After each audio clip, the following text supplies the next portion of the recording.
ചാലക്കുടിയിലെ NDA സ്ഥാനാർത്ഥി advocate Charlie പോളാണ് ഇപ്പോൾ നമ്മോട് കൂടെയുള്ളത്. ചോദിക്കാം, എങ്ങനെ കാണുന്നു ഈ ചൂടിലും അദ്ദേഹം വെള്ളം കുടിക്കുന്നുണ്ടോ? വെള്ളം ദാഹത്തിന് വേണ്ടി കുടിക്കുന്നതാണ്. തെരഞ്ഞെടുപ്പിൽ വെള്ളം കുടിക്കേണ്ട വിഷയമൊന്നുമില്ല. വൻ ഭൂരിപക്ഷത്തോടെ ചാലക്കുടിയിൽ വിജയിക്കുമെന്നുള്ള കാര്യത്തിൽ തർക്കമില്ല. കാരണം 10 വർഷം മുമ്പ് BDJSൻ്റെ സ്ഥാനാർത്ഥി ശ്രീ K. ഉണ്ണികൃഷ്ണൻ ഇവിടെ മത്സരിക്കുമ്പോൾ 28,000-ഓളം വോട്ടുണ്ടായിരുന്നു. 10 വർഷം മുമ്പാണ്. അപ്പോൾ ഇപ്പോൾ ഞങ്ങൾ 2020 കൂടി ഇതിൻ്റെ കൂടെ ചേരുന്നുണ്ട്.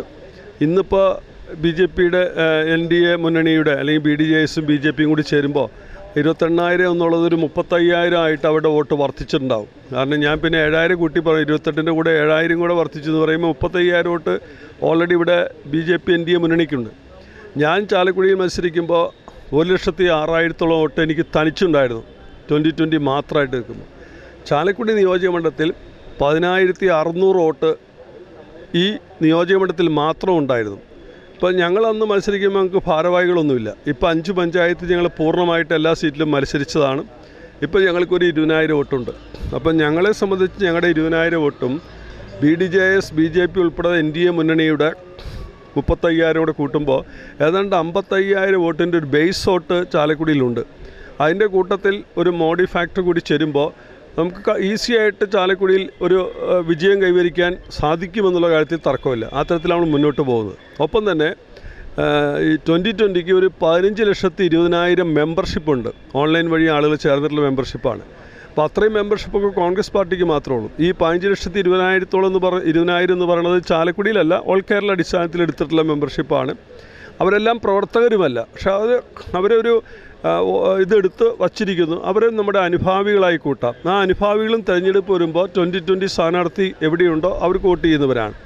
ആ ഒരു അനുകൂല ഘടകം കൂടി കണക്കാക്കുമ്പോൾ തീർച്ചയായിട്ടും ചാലക്കുടിയിൽ വിജയിക്കാൻ കഴിയും എന്നാണ് എൻ്റെ വിശ്വാസം.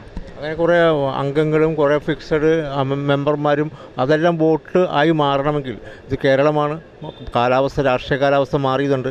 എന്താണ് നിങ്ങൾ മുന്നോട്ട് വയ്ക്കുന്ന പൊളിറ്റിക്സ് വികസന രാഷ്ട്രീയം മാത്രമാണ്. കാരണം 2020 എന്ന് പറയുന്ന രാഷ്ട്രീയ പ്രസ്ഥാനം വികസന രാഷ്ട്രീയം മാത്രം കാഴ്ചവെച്ച് എസ്റ്റാബ്ലിഷ് ചെയ്ത പാർട്ടിയാണ്. ഞങ്ങൾ കിഴക്കമ്പലം പോലെയുള്ള ഒരു കൊച്ചു ഗ്രാമപഞ്ചായത്തിനെടുത്ത് 450 കോടി രൂപയോളം അവിടെ മുടക്കി റോഡുകളെല്ലാം BMBC നിലവാരത്തിലാക്കി മാറ്റി മുഴുവൻ കുടുംബങ്ങൾക്കും നമ്മൾ പകുതി വിലയ്ക്ക് ഭക്ഷ്യവസ്തുക്കളും മറ്റ് വസ്തുക്കളെല്ലാം കൂടി നൽകി. ആ ഒരു വീടിനാവശ്യമായ എല്ലാ വസ്തുക്കളും 50% വിലക്കുറയിൽ നൽകിയ പാർട്ടിയാണ്. എല്ലാ വീടുകളുടെയും അറ്റകുറ്റപ്പണി നടത്തി കൊടുത്ത പാർട്ടിയാണ്. എല്ലാ വീടുകൾക്കും കക്കൂസ് പണിത് കൊടുത്ത പാർട്ടിയാണ്. ഇല്ലാത്തവർക്ക് ഒപ്പം തന്നെ ഞങ്ങൾ അവിടെ വീടില്ലാത്തവർക്ക് ഗോഡ്സ് ഓൺ വില്ല എന്ന് പറഞ്ഞ് 1000 ഭവനങ്ങൾ പണിത് കൊടുത്തവരാണ്. റോഡുകൾ ഒരു നാട് വികസിക്കണമെങ്കിൽ റോഡ് വികസിക്കണമെന്ന് ചിന്തിക്കുന്ന ആൾക്കാരാണ്. അപ്പോൾ ചിലർ സൗജന്യമായി ഇട്ടു തന്നു, അല്ലാത്തവർക്ക് പണം കൊടുത്ത് സ്ഥലം വാങ്ങി റോഡുകളെല്ലാം BMBC നിലവാരത്തിൽ പണിതു. അങ്ങനെ പണിതോടുകൂടി അവരുടെ ഗോഡൗണുകളുടെ പെരുമഴയാണ് നടന്നത്. എല്ലാ തലത്തിലും റോഡ് വികസിച്ചോടുകൂടി വ്യവസായങ്ങൾ വന്നു, കമ്പനികൾ വന്നു, ഫാക്ടറികൾ, അങ്ങനെ എല്ലാ തരത്തിലും നാടിൻ്റെ വികസനം ഉണ്ടായി. 80% വിലക്കുറയിൽ നമ്മൾ മെഡിസിൻ കൊടുക്കുന്നുണ്ട്. എല്ലാ വീടുകൾക്കും വേണ്ട ഫലവൃക്ഷങ്ങൾ, അങ്ങനെയുള്ള ചെടികൾ എന്തെല്ലാം നമ്മൾ എത്തിച്ചു കൊടുക്കുന്നത്. മറ്റ് സ്വയം തൊഴിൽ കണ്ടെത്താവുന്ന എല്ലാ സംരംഭങ്ങളും കിറ്റക്സ് കമ്പനിയുടെ നേതൃത്വത്തിൽ അവർക്ക് ചെയ്തു കൊടുക്കുന്നുണ്ട്. അപ്പോൾ അതുകൂടാതെ ആടുമാടുകളോ കോഴിയൊക്കെ വേണമെങ്കിൽ അങ്ങനെ എല്ലാ വീടുകൾക്കും നിത്യവൃത്തിക്കുള്ള വരുമാനം ഉണ്ടാക്കാവുന്ന രീതിയിൽ ഞങ്ങൾ ക്രമീകരണം ചെയ്തിട്ടുണ്ട്. അങ്ങനെ ഒരു 450 കോടി രൂപയോളം ചെലവഴിച്ച് കിഴക്കമ്പലം മോഡൽ എന്ന് പറയുന്ന ഒരു മോഡൽ കേരളത്തിൽ സൃഷ്ടിച്ചവരാണ്. ഈ മോഡൽ കണ്ടുകൊണ്ട് തൊട്ടടുത്ത പഞ്ചായത്തായ മഴുവന്നൂർ, അതുപോലെ ഐക്യനാട്, കുന്നത്തുനാട് പഞ്ചായത്തുകൾ രണ്ടാമത്തെ തെരഞ്ഞെടുപ്പിൽ ഞങ്ങളോടൊപ്പം നിന്നു. 4 പഞ്ചായത്തിൻ്റെ ഭരണം പിടിക്കാനും നമുക്ക് സാധിച്ചു. ഇപ്പോഴും നമ്മൾ വീണ്ടും 4 പഞ്ചായത്തിൻ്റെ ഭരണം നമ്മൾ പിടിച്ചിരിക്കുന്നു. ബ്ലോക്ക് ജില്ലാ പഞ്ചായത്ത് നമുക്ക് ഭരിക്കാൻ വേണ്ടി 2 ജില്ലാ പഞ്ചായത്ത് മെമ്പർമാരുണ്ടായി. ഇടത് വലത് മുന്നണികൾ മാത്രം വിലസിയിരുന്ന 70ഓളം വർഷം ഇടത് മുന്നണി വലത് മുന്നണിയിൽ കൈവച്ച സീറ്റുകളാണ് ഞങ്ങൾ എടുത്തത്. ഞങ്ങളുടെ ആദ്യ മത്സരത്തിൽ 20ൽ 19 സീറ്റ് നേടിയാണ് ഞങ്ങൾ അധികാരത്തിൽ വന്നത്. മഴുവന്നൂർ പോലുള്ള പഞ്ചായത്തിൽ കഴിഞ്ഞ തവണയും മുഴുവൻ സീറ്റും പിടിച്ചു, ഈ തവണയും മുഴുവൻ സീറ്റും പിടിച്ചു. ഈ LDF മുന്നണിയിലെ 11 കക്ഷികളും UDF മുന്നണിയിൽ 13 കക്ഷികളും SDPA ഉൾപ്പെടെയുള്ള 25 കക്ഷികൾ ഒരുമിച്ച് നിന്നിട്ടും കിഴക്കമ്പലം പഞ്ചായത്ത് ഞങ്ങൾ വീണ്ടും ഭരണം പിടിച്ചു. ഇതൊരൊറ്റ കാരണമുള്ളൂ, വികസനം, ജനക്ഷേമം. അതുതന്നെയാണ് 2020 എന്ന പാർട്ടിയെ ആദ്യം വ്യത്യസ്തമാക്കുന്നത്. അതൊരിക്കലും മുന്നണി രാഷ്ട്രീയത്തിൻ്റെ ഭാഗമായിരുന്നില്ല.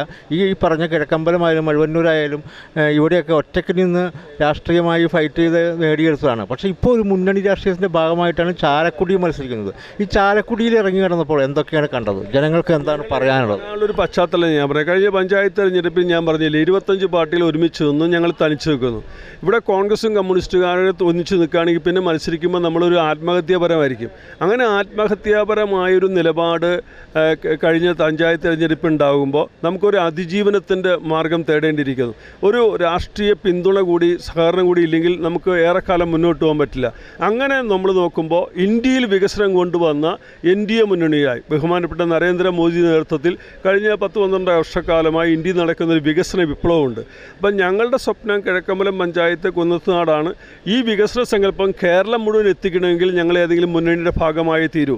അതുകൊണ്ട് ഇന്ത്യയിൽ വികസനം നടക്കുന്ന NDA മുന്നണിയൊപ്പം ചേർന്ന് കേരളത്തെ മുഴുവൻ, ഇതിപ്പോൾ കിഴക്കമ്പലം പഞ്ചായത്ത് മാത്രമല്ല, കുന്നത്തുനാട് നിയോജകമണ്ഡലത്തിൽ കേരളത്തിലെ മുഴുവൻ ആളുകൾക്കും ഞങ്ങൾ മുന്നോട്ട് വയ്ക്കുന്ന ഈ സാമൂഹ്യ സുരക്ഷ, ജനക്ഷേമം, നാടിൻ്റെ വികസനം എന്നുള്ളത് എത്തിച്ചേരണമെങ്കിൽ ഞങ്ങളൊരു മുന്നണിയുടെ ഭാഗമാണ്. അങ്ങനെയെങ്കിൽ ഏത് മുന്നണി ചേരണം?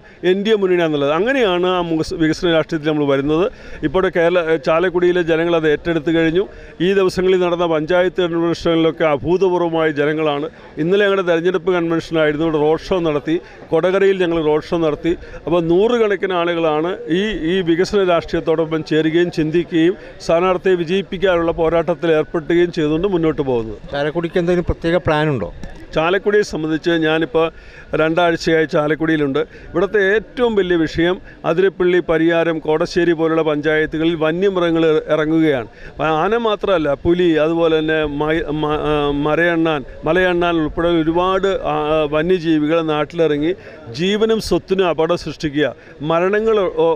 ഒട്ടേറെ മരണങ്ങൾ ഇതും നടന്നു കഴിഞ്ഞു. അപ്പോൾ ഈ ഒരു ഗവൺമെൻറ്റിൻ്റെ, ഒരു സർക്കാരിൻ്റെ ജനാധിപത്യ സംവിധാനത്തിൻ്റെ പ്രധാനവുമായ ദൗത്യം എന്ന് പറയുന്നത് ജനങ്ങളുടെ ജീവനും സ്വത്തിനും സംരക്ഷണം നൽകാനാണ്. അതിനകത്ത് ഈ സർക്കാർ പരാജയപ്പെട്ടിരിക്കുകയാണ്. അപ്പോൾ ഞാനിവിടെ അവിടെ പോയി കണ്ട ആളുകളോട് പറഞ്ഞു, അപ്പോൾ NDA മുന്നണിയുടെ ഭാഗമായിട്ടാണ് 2020 മത്സരിക്കുന്നത്. ഞങ്ങൾ അധികാരത്തിൽ വന്നാലും ഇല്ലെങ്കിലും കേന്ദ്ര സർക്കാർ ഇങ്ങനെ പ്രശ്നങ്ങളുള്ള ഇന്ത്യയിലെ വിവിധ സംസ്ഥാനങ്ങളിൽ നടപ്പാക്കിയ കർമ്മപദ്ധതിയുണ്ട്.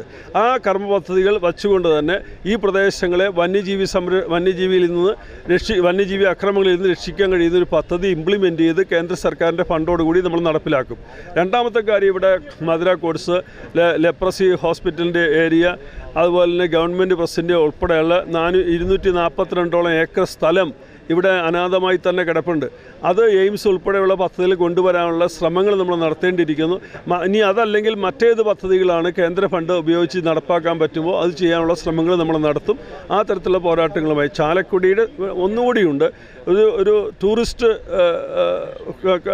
ഏരിയ, ഡെസ്റ്റിനേഷൻ കൂടിയാണ് ചാലക്കുടി എന്ന് പറയുന്നത്. അതിരപ്പള്ളി, വാഴച്ചാൽ പോലുള്ള പ്രദേശം. അപ്പോൾ ആ ടൂറിസ്റ്റിൻ്റെ അനന്ത സാധ്യതകളെ നമ്മൾ പ്രയോജനപ്പെടുത്തുന്നതായിട്ടുണ്ട്. അപ്പോൾ ചാലക്കുടിയെ സംബന്ധിച്ച്, ജനങ്ങളെ സംബന്ധിച്ച് വികസനത്തിൻ്റെ കാഴ്ചപ്പാടിൽ മനുഷ്യസാധ്യമായതെല്ലാം ചെയ്യാൻ കഴിയുന്ന പ്രക്രിയയുമായി നമ്മൾ മുന്നോട്ട് പോകും. അപ്പോൾ എല്ലാ ഭാവങ്ങളും നേരുന്നു. പുതിയ പരീക്ഷണമാണ്, പുതിയ മുന്നണി സംവിധാനമാണ്. എല്ലാ ഭാവങ്ങളും വിജയിച്ചു വരട്ടെ.